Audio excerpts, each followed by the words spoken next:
Sa murang edad, natutunan ni Princess Fe Buñol ang bigat ng buhay. Sa ilalim ng araw, sa dalampasigan ng luna, siya ay isang tagapulot ng bato, isang batang manggagawa na nangangarap ng mas magandang kinabukasan.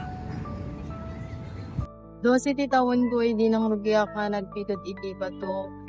No awan ti malakla ko isulat ti pagbiyagan mi. Tatabawanan mangkat sa kami napakabirok ti pagbiyagan mi no damat ti pagburasanan ken no ti maalangas.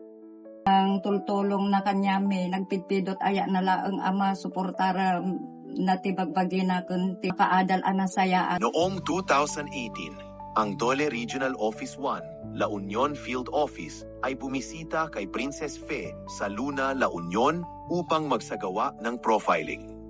Hindi nagtagal, sila ay pinagkalooban ng tulong pangkabuhayan sa ilalim ng Department of Labor and Employment Livelihood Integrated Program.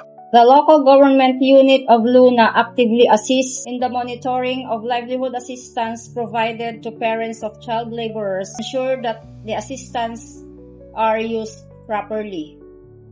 Our involvement ensures that families are empowered economically while children are withdrawn from labor and supported in returning to school. Nakalatulong jay duli ngayon sa kanyak na water pump.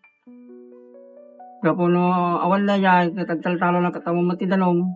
Ano ko nga masa nga trabahon jay mulak nga pagay no awan na yan.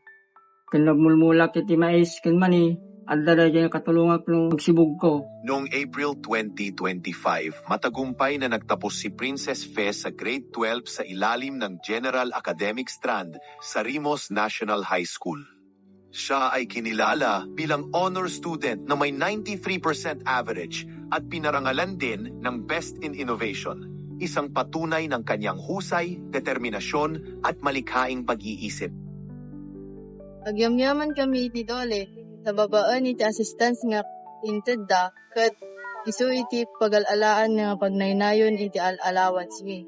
Ket po ang mangala iti kinamaestra, tapno matulong ang kinaganak ko kan makaisuro ang iti ibang bansa. Ang kwento ng tagumpay ni Princess Fe ay dahil sa tibay ng loob na makaahon sa kahirapan at makapagpatuloy ng pag-aaral. Masaya kami dito sa Dole na ikaw ay isa ng regular na estudyante at tuloy-tuloy din ang negosyo ng iyong pamilya. Hangad namin ang tuloy-tuloy na tagumpay. Mabuhay ka, Princess Fe.